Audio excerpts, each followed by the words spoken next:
Hello students, तो इस video में हम देखने वाले हैं कक्षा 12वीं राजनीति विज्ञान के प्रश्न बैंक सॉल्यूशन का 9वां पार्ट। इससे पहले हमने हमारे चैनल पर 8 पार्ट अपलोड कर दिए हैं। यदि आपको इन वीडियोस को देखना है तो इस वीडियो की डिस्क्रिप्शन बॉक्स में एक लिंक है, उस लिंक पर क्लिक करके आप बाकी के 8 पार्ट भी देख सकते हो। और यदि आपने हमारे चैनल को सब्सक्राइब नहीं किया है तो कर लीजिए, क्योंकि लगातार हमारे चैनल पर कक्षा 12वीं अंग्रेजी, कक्षा 12वीं राजनीति विज्ञान के प्रश्न बैंक का सॉल्यूशन लगातार अपलोड किया जा रहा है। तो आइए देखते हैं बच्चों, आज चैप्टर कौन सा है। हमारा चैप्टर है हमारा अध्याय 3, समकालीन विश्व में अमेरिकी वर्चस्व। ठीक है, तो सबसे पहले बहुविकल्पी प्रश्नों को देखने वाले हैं हम। तो आइए देखते हैं बच्चों, फर्स्ट क्वेश्चन क्या है। तो फर्स्ट क्वेश्चन देख सकते हो आप, विश्व अमेरिका वर्चस्व की शुरुआत कब हुई थी। तो इसमें आपको आ वाला ऑप्शन आ जाएगा 1991 में।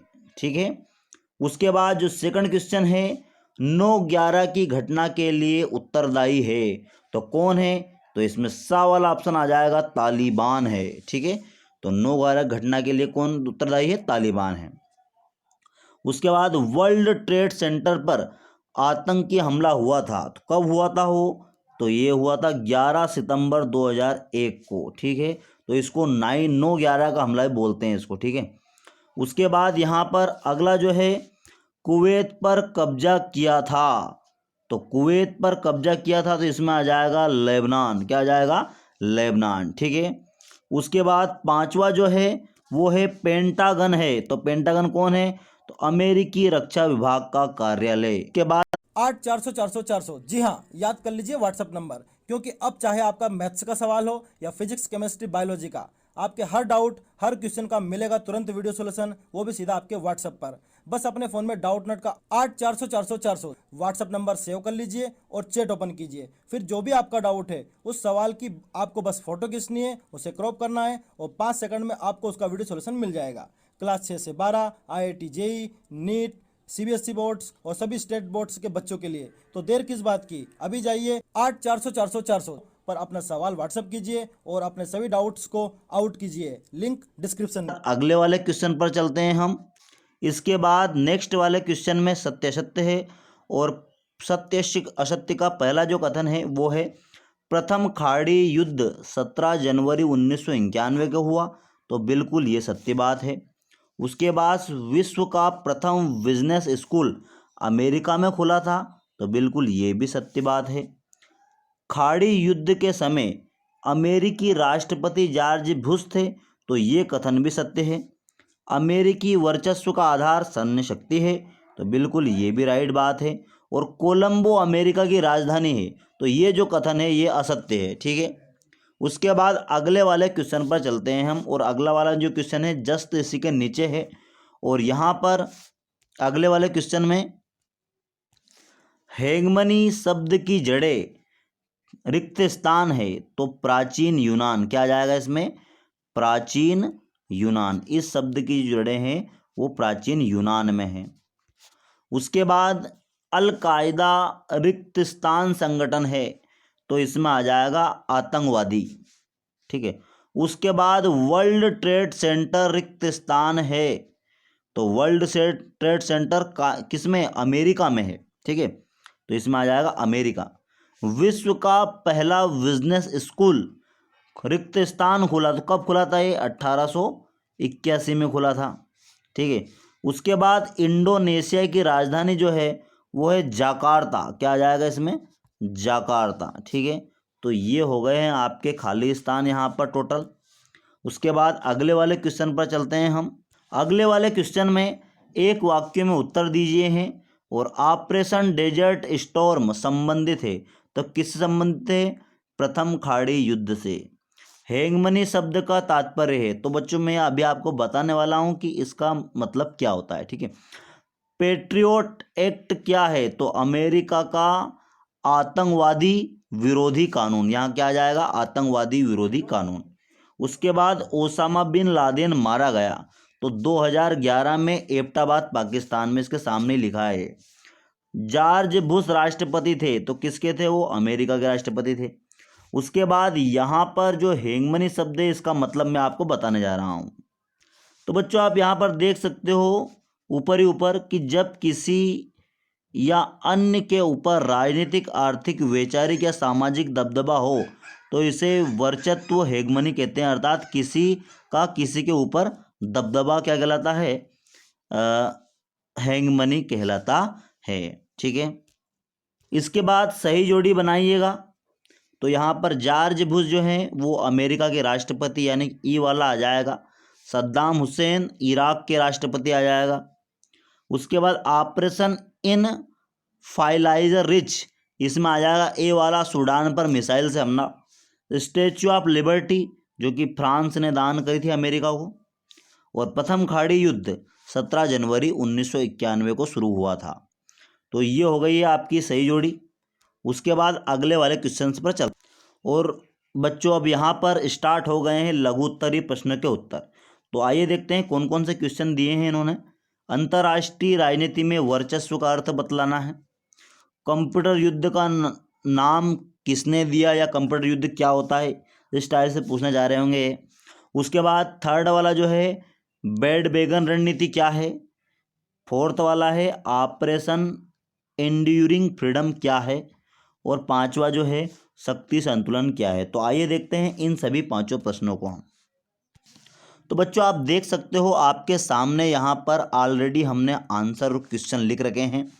अंतर्राष्ट्रीय राजनीति में वर्चस्व का अर्थ क्या है?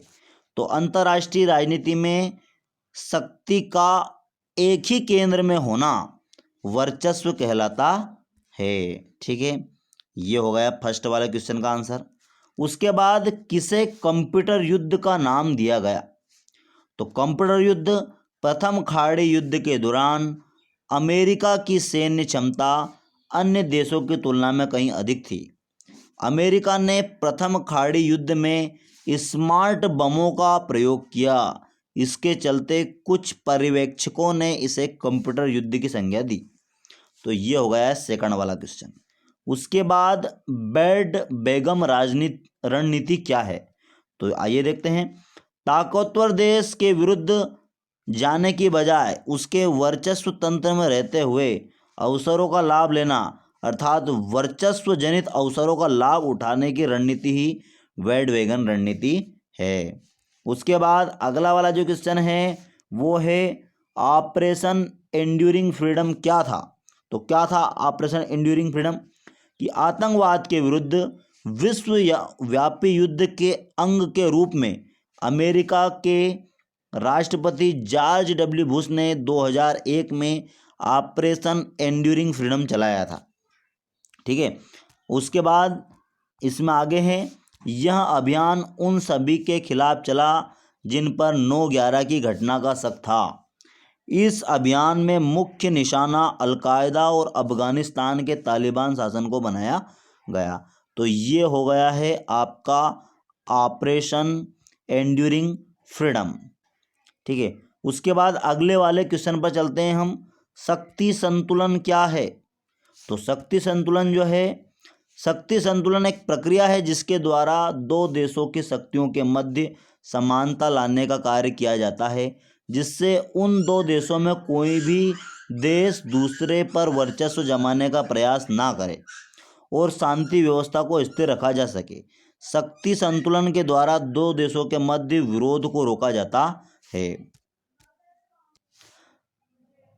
अब बच्चों यहाँ पर दीर्घ उत्तरीय प्रश्नों की बारी है।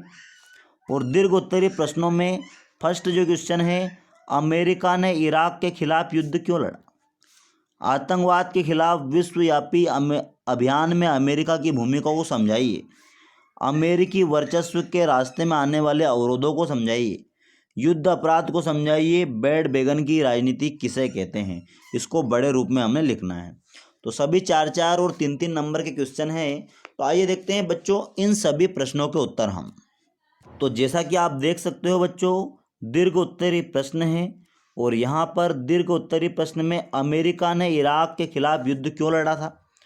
तो निम्न दो उद्देश्यों की प्राप्ति के लिए अमेरिका ने इराक के खिलाफ युद्ध लड़ा था।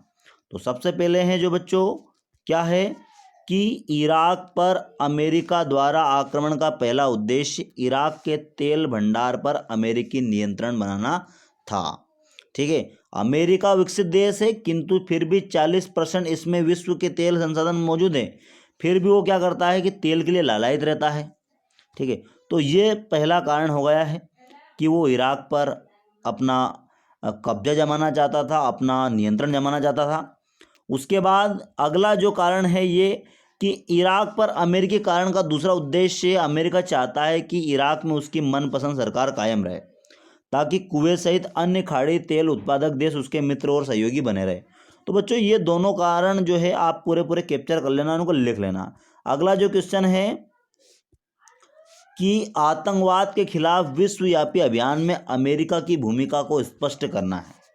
तो बच्चों आप जानते हो कि वर्ल्ड ट्रेड सेंटर पर 11 सितंबर 2001 को आतंकवादी हमला हुआ था और उसके बाद जो अमेरिका के द्वारा आतंकवादी घटनाओं को या आतंकवादियों को खत्म करने की जितनी भी योजनाएं चलाई गई उन्हीं के बारे में पूरा यहाँ पर वर्णन है और इस क्वेश्चन को, इस आंसर को आप कैप्चर कर सकते हो स्क्रीनशॉट के जरिए पूरा। तो ये सभी भूमिकाएं हैं अमेरिका की, जो कि अमेरिका ने आतंकवाद खत्म करने के लिए जो प्रयास किए थे वो सभी है इसमें। उसके बाद अगले वाले क्वेश्चन पर चलते हैं हम। अमेरिकी वर्चस्व के रास्ते में आने वाले अवरोधों को समझाइए। तो बच्चों यहाँ पर देख सकते हो आप अमेरिकी संस्थागत बनावट। ठीक है, तो पहला अवरोध यही है इसका। उसके बाद उन्मुक्त समाज और नाटो, ये 3 अवरोध है जो कि अमेरिका वर्चस्व के रास्ते में अभी भी बने हुए हैं। उसके बाद युद्ध अपराध को समझाइए।